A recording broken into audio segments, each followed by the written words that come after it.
Gracias por seguir con nosotros aquí en Lo Bueno con Alexandra Izquierdo. Mire, hoy tenemos un invitado especial.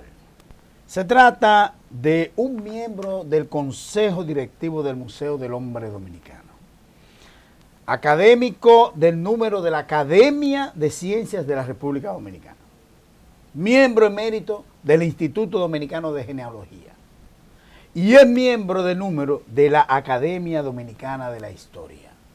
Plato fuerte, doña Alexandra. Bueno, Elías, así mismo, estamos sumamente honrados en el día de hoy. Nos sentimos muy agradecidos de recibir al historiador y arqueólogo Manuel García Arévalo, quien además de cada mérito antes mencionado por mi querido Elías, es autor de una vasta bibliografía y se ha dedicado por muchos años al estudio de los pobladores originarios de la isla de Santo Domingo y las demás islas del Caribe. Pero no puedo dejar de decir mi amigo de muchos años. Bienvenido, Manolito, a Lo Bueno. Gracias por estar aquí. Gracias por invitarme, Alexandra, y Elías, gracias por esa introducción. Un honor para nosotros. Realmente uno de los títulos que más me satisface es ser amigo de doña Alexandra y vecino. Ah, sí, y caminantes. Caminamos por la mañana. Exactamente. Nos acompañamos caminando. Bueno, entrando en materia, Manolito, ¿quiénes eran los taínos que habitaban en las Antillas antes de la llegada de los españoles? Sí, al momento del descubrimiento de América, los taínos era la etnia aborigen que ocupaba gran parte de la isla española, parte de Puerto Rico y el oriente de Cuba. O sea, fue, por decirlo así, la etapa más evolucionada, con mayor desarrollo socioeconómico de todos los pobladores insulares, ¿no?, del Caribe, y tenían una cultura muy desarrollada a un nivel ya de señorío, y claro, fueron con los que más, los descubridores, fue el pueblo indígena con el que más interactuó en la isla de Santo Domingo. Su unidad territorial se dividían en cacicazgos, al frente de cada uno de estos había un cacique, asistido por, vamos a decir, personajes de alta jerarquía, que eran los nitaínos, y por debajo de ellos estaban los naborias, que eran los que trabajaban en las tareas agrícolas, la pesca y demás, y hacían las labores cotidianas. Realmente el pueblo taíno tenía un desarrollo muy, vamos a decir, había logrado ya una cota de desarrollo muy por encima de los pobladores arahuacos, porque provenían de las islas arahuacas, de las etnias arahuacas de Sudamérica, y habían tenido un proceso evolutivo en la isla, y como digo, fueron los que recibieron, por decirle así, tuvieron el encuentro con los descubridores. Con los españoles. Antes de los taínos había también otra raza indígena en la isla de Santo Domingo, sí. Antes de llegar los arahuacos por el hemisferio sur. Sí, es muy oportuna tu pregunta, porque generalmente pensamos que nuestros indígenas eran los taínos. Y lo más importante, como dije, que los taínos fue la última evolución de ese poblamiento que tiene una antigüedad de más de 5.500 años, sí. y que hay diferentes etapas culturales. Los más arcaicos, que es el nombre que le damos a las culturas más, vamos a llamarle primitivas o remotas, eran personas grupos de pocos individuos y que vivían básicamente de lo que el medio ambiente le aportaba, o sea que eran recolectores, cazadores y pescadores. No habían desarrollado una agricultura intensiva, como fue el caso ya de los arahuacos cuando llegan, que traen las prácticas agrícolas y que llegan a su mayor desarrollo con los taínos. Pero estos señores, bueno, poblaron las islas antillanas, no solamente Santo Domingo, y se dedicaban, como digo, a la recolección, a la pesca. Sus instrumentos eran instrumentos muy rústicos de piedra, a base del golpeo, conseguían lascas de sílex y que tenían filo y servían para cortar. Y después ellos eran que vivían en los manglares. Sí. Usaban porque de ahí comían. Vivían en los manglares y en los abrigos rocosos. O sea, el manglar es un nicho ecológico impresionante desde el punto de vista de fuente alimenticia. O sea, están los moluscos, los cangrejos, peces, aves que anidan en el follaje del manglar. Y estos señores, así se le conoce en la antropología, la gente del manglar, pues dependía mucho precisamente de esa recolección de alimentos que se desarrolla en torno a las raíces del manglar en la desembocadura de los ríos. Entonces concluimos, Manolito, que los taínos no fueron los primeros pobladores. No necesariamente. Antes de los taínos hubo todo un poblamiento arcaico, muy primitivo desde el punto de vista de desarrollo tecnológico. Eso no quiere decir que tuvieran expresiones culturales, pues vamos a decir, con mucha riqueza mitológica pero después de ellos vienen desde Sudamérica, vienen etnias, ¿no?, de la filiación arahuaca, y van poblando las pequeñas Antillas. Cuando llegan a Puerto Rico, ahí interactúan con los arcaicos, y de ahí pasan a Santo Domingo, y se produce toda una evolución, un mestizaje, ¿no?, que como producto de eso es que vienen los taínos, unos 300 años antes de la llegada de los descubridores europeos. Pero como digo, fue todo un proceso evolutivo donde hubo diferentes etapas y niveles culturales. Es cierto que a los taínos, la palabra taíno quiere decir somos buenos, y que esa era la expresión que le decían precisamente a los españoles, a los conquistadores, sí, aquí en América. Pedro Martí de Anglería registra que cuando los taínos se autodenominaban, se denominaban que ellos eran taínos, que quiere decir gente buena, y se diferenciaban de los caribes, sí, precisamente porque los caribes eran mucho más agresivos y demás.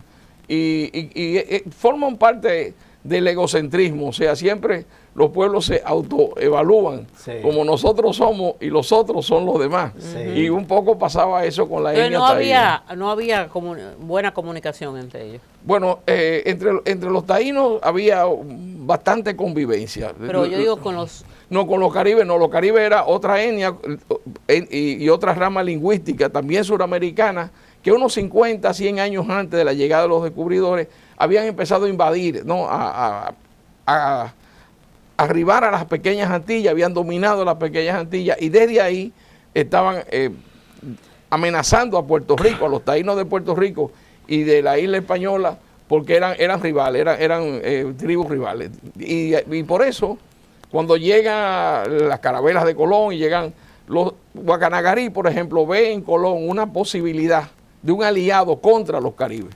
y lo recibe teniendo presente esa posibilidad de que estos señores que vienen en unas naves, ¿no?, con las velas desplegadas, con el estruendo de los cañones, de las bombardas y demás, tenían la suficiente capacidad para poderle hacerle frente a los caribes. Ellos se aliaron hay que decir que ellos creyeron que eran dioses primero, y que hubo así esa interacción entre los taínos y los españoles, de manera que ellos, para comprobar que no eran dioses, hicieron algunas actividades, como por ejemplo comprobar que no se morían dentro del agua. Sí, eso pasó en Puerto Rico. Y se murieron. Se murieron. Que tenían la impresión de que estos señores, bueno, eran dioses, ¿no?, y divinidades. Y para comprobar que no lo eran, pues sumergieron a uno un tiempo en un arroyo, y sí se ahogó el hombre. Sí, y usted que mencionó a Guacanagarix, creo que, no sé, el complejo de Guacanagarix, cuando se trata de, cuando los dominicanos nosotros queremos ser benignos o buenos con los extranjeros, pero yo creo que es una mala calificación, porque de hecho todos los taínos eran hospitalarios. Usted me corrige. Sí, realmente eran personas pacíficas, era un pueblo pacífico, no era un pueblo que tenía, vamos a decir, la actitud guerrera que demostraron ser los caribes. Y Guacanagarí lo que ve es, hombre, el despliegue de poder que traían los europeos, sobre todo con las armas que empleaban y demás, y en algún momento lo ve como un aliado, y eso fue lo que pasó. Perdóneme, doña Alessandra, lo que pasa es que este tema me apasiona mucho, y usted, aunque usted no lo crea, yo soy seguidor suyo de todos los tiempos. Es un ídolo, eres un ídolo para usted está en todos los videos del Banco Popular Dominicano, Presencia Viva, el documental que hizo Pinky sobre, precisamente, hay un país en el mundo, y usted para mí es una figura de esa naturaleza, ¿no? Es que yo soy un enamorado del pasado de nuestro país. No, desde niño. Desde niño. Y soy un arqueólogo indigenista. Pero muy bien. Y lo que quería decirle agregar era que el antítesis de Guacanagarí fue Caunabo. O sea, como Caunabo alberzó a los conquistadores, pues se tiene a Caunabo como una persona que rechaza la penetración extranjera y que Guacanagarí fue tolerante, fue permisivo a la presencia extranjera. Entonces, fue incluso el traductor de ellos. Con los taínos. Pero, ¿Cómo vivían la espiritualidad los taínos? ¿Cuáles eran sus principales ceremonias religiosas? Sí, los taínos tenían una mitología muy rica y realmente tenían sus dioses que le llamaban Semí. Sí. Había un dios superior, hacedor del mundo, que fue Yocajú Agua Morocotí. Era la persona a quien se le invocaba para que protegiera las buenas cosechas. Y también el parto de las mujeres. O sea, era un dios que propiciaba la fecundidad, tanto la fecundidad agrícola como la fecundidad del género humano. Este dios tenía una madre, Atabella, que era la señora del trueno y eran la señora de las fuerzas naturales, y tenían todo un panteón anímico muy rico, ¿no? Con divinidades que eran las que manejaban la fuerza genésica de la naturaleza, y a la que se le invocaba pidiendo protección, pidiendo buena cosecha, pidiendo, en fin, que las lluvias fueran benignas. Imagínense si ahora las lluvias crean problemas, pues a una aldea de paja y de bohío, el daño era terrible. Cuando se desbordaban esos ríos era una cosa bastante... Pero también había un rito que creo doña Alexandra quiso referirse a él, que es el rito de la cojoba. Sí. Aquel rito que llevaba a cabo el vejique, que era... Pero la cojoba no era una droga. Bueno, se le llama a la cojoba la ceremonia, mediante a la cual, con la inhalación de una droga, la pitadina peregrina, pues entraban en un estado onírico, un estado de trance, y bajo esa posibilidad de ellos, o posición, ¿no? Se comunicaban con sus dioses.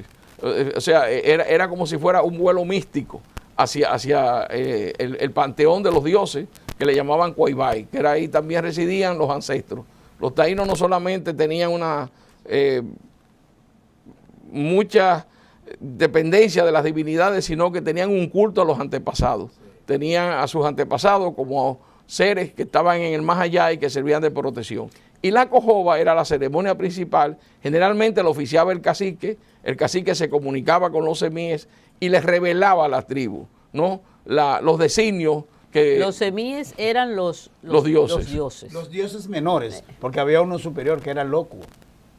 Bueno, sí, semíes, como que dice, se le dan en sentido general a los íconos taínos, a las divinidades. Y habían varios semíes. Como yo dije, el principal era Yocajú Agua Morocotí, pero había toda una gran cantidad de dioses menores que tenían funciones específicas y que se le asignaban, por ejemplo, que protegieran de los huracanes, sobre todo, tenían un terror a los huracanes y a las inclemencias del clima, ¿no? Después voy a creer que tú... Aunque usted no se atreva a mencionar el nombre del dios que él dice, ¿cómo es? No. Vámonos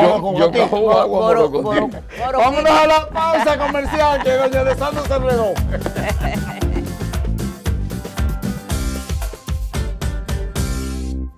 Puedes disfrutar de todo el contenido de Lo Bueno con Alexandra Izquierdo en nuestro canal de YouTube. Suscríbete y activa la campanita para recibir las notificaciones. De vuelta con ustedes en Lo Bueno. Listos para continuar nuestra exquisita conversación con el reconocido empresario e historiador Manuel García Arévalo, muy conocido por Manolito. Manolito, pero antes de continuar, si tú me lo permites, te vamos a brindar una taza de café Santo Domingo, que nos envían nuestros amigos de Industrias Vanilejas.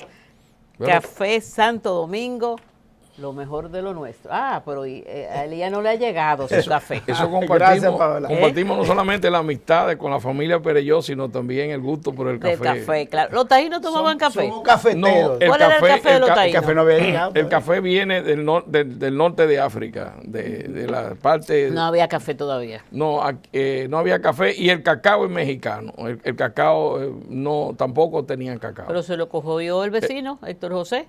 Ya es dominicano. Dominicanizado, está a muy buen precio ahora, yo lo mandé a felicitar hoy porque está cotizándose como el oro. Qué bien. Bueno. Mira, quería decirte que además del cacique, que participaba en la ceremonia religiosa de la cojoba, mediante la cual con las inhalaciones de la droga, que también se le conoce como cojoba, entraban en una comunicación, ¿no? Una comunicación con las divinidades. Existía en la sociedad taína el veique o buitío, que era el chamán. El chamán es una palabra siberiana para donde se describe el curandero. Y era una persona que tenía mucha, vamos a decir, relevancia en las tribus, porque era el encargado de velar por la curación de los enfermos. Conocían la farmacopea de las plantas, las propiedades curativas de las plantas, y lo empleaban con esos fines. Y evidentemente también tenían que ver con el culto de los desaparecidos, el culto de las personas que fallecían. Generalmente eran asistidas por los chamanes, por estos veiques o buitíos que hacían las veces de chamán en las tribus taínas. O sea que, ¿Cuál es el legado más importante que nos dejaron los taínos? Muy importante esa pregunta, porque cuando llegan los españoles a la isla de Santo Domingo se encuentran con un medio ambiente, una naturaleza totalmente desconocida para ellos. O sea, definitivamente no conocían las plantas, no conocían una serie de particularidades geográficas que al cambiar de latitud, y son precisamente los taínos y la costumbre de los taínos que adoptan los primeros pobladores españoles, y también se suman a eso los esclavos africanos que trajeron desde muy temprano para auxiliar a los indios. O sea que en ese periodo inicial de convivencia entre españoles, africanos y taínos, los taínos son las personas que se encargan de transmitirle a los nuevos pobladores su conocimiento ancestral, muchos de los cuales vienen desde Sudamérica y se adaptaban muy bien a las realidades geográficas nuestras, de tal manera que aquí, por ejemplo, se aprenden las primeras palabras de las cosas y de los accidentes geográficos americanos. La palabra canoa, por ejemplo, es la primera palabra que ingresa al diccionario de una lengua europea, en este caso la castellana, cuando Nebrija en el 1494 la incluye. O sea, el primer indigenismo, la primera voz americana que va a un diccionario europeo, porque Colón en su carta informando el descubrimiento ya menciona la palabra canoa. Pero detrás de la palabra canoa vienen otras tantas: huracán, cacique, hamaca, casabe, que es muy sabroso, Maíz. El maíz, el maní, la guanábana, el caimito, el níspero, la sabana, cayo, bueno, en fin, esa costumbre de dormir en hamaca, por ejemplo, la aprenden los europeos aquí en contacto con los taínos, y después fue muy importante en la navegación.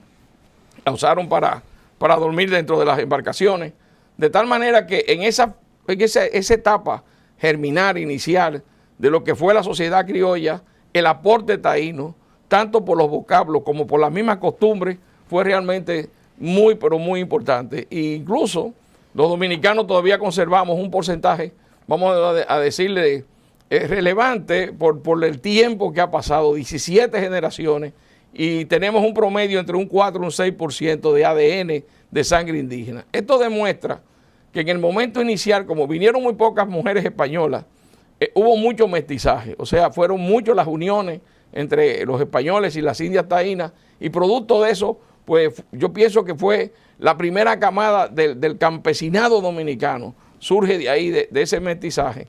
Y verdaderamente, por ejemplo, y me alegro que lo hayas mencionado, en el Centro Cultural Taíno de la Casa del Cordón, que ha patrocinado con mucho acierto el Banco Popular, tenemos precisamente toda una exposición, no solamente del transcurso poblacional de nuestros aborígenes, de nuestros pobladores originarios, sino también del legado taíno. Y ahí se puede apreciar real y efectivamente las muchas cosas, hábitos de pesca, prácticas agrícolas. O sea, es que todavía, y usted me corrige, todavía se utilizan esas técnicas agrícolas de nuestros indígenas, de los taínos, claro, en nuestros campos. Y hay que decir además que en esa hibridación de los indígenas con los españoles, bueno, hay todavía indicios. Usted hablaba del 6% del ADN. Sí. Creo 17. No, 6. No, entre un 4 y un 6, pero hay poblaciones donde sube a 16, 18%. Sí, dependiendo del área, ¿no? Eso, según un estudio que se hizo, creo que fue a través de la Academia de Historia, sí, con universidades extranjeras. Hablaste ya algo de la Casa del Cordón. Entonces, desde hace varios años has manifestado públicamente el deseo de que se llevaran a cabo alianzas públicos-privadas para apoyar proyectos culturales. Claro. Inclusive, en algún momento te referiste a la ley de cine.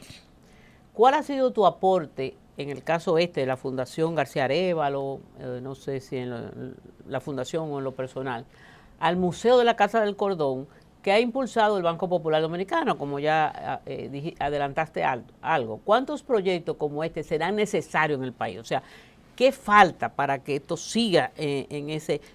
Y una pregunta que yo tengo, una curiosidad. ¿Tú llevaste a la Casa del Cordón tus piezas? Bueno, yo tenía una colección que la fui formando desde que muy estaban joven, en la fábrica. Que estaban en las oficinas nuestras y claro, el acceso a esta exposición, esta exhibición que era la Sala de Arte Prehispánico, era muy limitado porque no teníamos las facilidades y surgió la idea y era un proyecto que tenía el Banco Popular desde la época de don Alejandro Grullón, de darle a la Casa del Cordón un destino cultural, sobre todo por su ubicación en el corazón de la ciudad colonial de Santo Domingo. Y bueno, surgió la idea de que una selección muy representativa de estas piezas, de esta colección arqueológica, se instalara, como se ha instalado, con toda una técnica y unos medios expositivos impresionantes, porque el Banco Popular no ha escatimado esfuerzo ni talento para poder hacer algo realmente muy representativo. Por eso yo pienso que el que quiere tener una idea más amplia y acabada de cuáles eran las características, la calidad artística y el nivel cultural alcanzado por nuestros pobladores a través de 4.000 años en el transcurso de ese lapso, pues puede visitar la Casa del Cordón y va a tener realmente una experiencia muy, muy agradable. Tú decías que en algún momento, y te dije que mencionaste la ley de cine, y estamos hablando de alianza público-privada, ¿tú crees que debe haber algún incentivo, como la ley de cine, para que se invierta en la cultura? Es imposible pensar que el gobierno dominicano y los recursos públicos pueden solucionar la mayoría de los problemas o todos los problemas nacionales. Aquí nosotros entendemos que el gobierno tiene una varita mágica y que bueno, y yo pienso que tenemos que arrimar hombros, o sea que el país es de todos, no es solamente del sector oficial, sino que también el sector privado tiene una cuota en el desarrollo, en la inversión y en áreas importantes donde puede complementar la acción del gobierno. Y ahí es que surge la idea de hacer alianza público-privada, que el presidente Abinader lo ha manejado muy bien y ha logrado en el área de la cultura crear los voluntariados y son personas representativas del sector privado que se han integrado para tratar de complementar los esfuerzos que hace el gobierno. Yo pienso que lo que habría que hacer aquí, y es algo que lo hemos conversado recientemente con nuestro nuevo ministro de Cultura, es revisar la ley de mecenazgo. La ley de mecenazgo necesitaría un mayor alcance, quizás hacer algo parecido a lo de la ley de cine, donde el sector privado pueda tener mayor amplitud para poder invertir. Y yo pienso que muchas personas que se han pasado la vida, por ejemplo, con colecciones de arte y demás, le gustaría que eso se perpetuara en el tiempo. Y por eso hay coleccionistas que si encontraran museos, encontraran facilidades, pues de alguna manera pudieran poner en función pública de uso pues el patrimonio que han atesorado con tanto esfuerzo durante tantos años. Pero sobre todo pienso que esa integración entre el sector privado y el público, que es una idea que el presidente la ha tratado de impulsar en el campo de la cultura, daría muchos, pero muchos beneficios. A propósito, usted hablaba de los semíes. Había varios semíes. En la Casa del Cordón también hay una representación de los semíes. Sí. Hay un semí de algodón que creo que es el único en el mundo que sobrevive, que está en Italia, y la República Dominicana ha tratado de traerlo a la República Dominicana. Al margen de todo esto, también en el Museo del Hombre Dominicano no sé qué ha pasado. ¿Cuál es la situación? El Museo del Hombre Dominicano tiene actualmente una exposición precisamente sobre los semíes y la religiosidad popular, que es muy, pero muy, muy atractiva, muy didáctica, y sobre todo tienen exhibición unas piezas de extraordinaria calidad artística y desde el punto de vista cultural, religioso, muy importante. O sea, que las personas que quieren ver parte de la colección del museo, ahí hay verdaderamente la posibilidad de ver una exhibición de primer orden que fue diseñada por Patricia Rivaquero, lamentablemente, que falleció hace ya unos meses, y está muy bien, está muy bien. Tremenda. Por otro lado, con el apoyo de la Presidencia y de la Secretaría del Ministerio de Cultura, se está tratando ahora de instalar definitivamente la exposición museográfica permanente del museo. Mira. El semí de algodón. Y el semí de algodón es una pieza que se encontró en Bauruco, ¿no? En el Maniel del Bauruco, por Cambiaso, Juan Bautista Cambiaso, que fue uno de los héroes de la independencia a través de la Armada que se formó en la batalla de Tortuguero. El hijo de él, Rodolfo Cambiaso, lo mandó a Italia y la huella se perdió por un tiempo hasta que Bernardo Vega, después de haber hecho una pesquisa extraordinaria, lo localizó en el Museo de Etnografía y Arqueología de Turín. Está en Turín, Italia. Y las autoridades dominicanas, cuando fue embajador de Italia, Tony Rafú, hizo y con el apoyo, con el apoyo de Milagros Germán y de los demás viceministros del Ministerio de Cultura, han tratado de que el semí venga a Santo Domingo y que se llegaron exhiba. como un acuerdo. Se ha llegado con un acuerdo. Y se iba a hacer un intercambio. Va a haber un intercambio, se va a poner una exposición de arte taíno allá y va a venir el semí.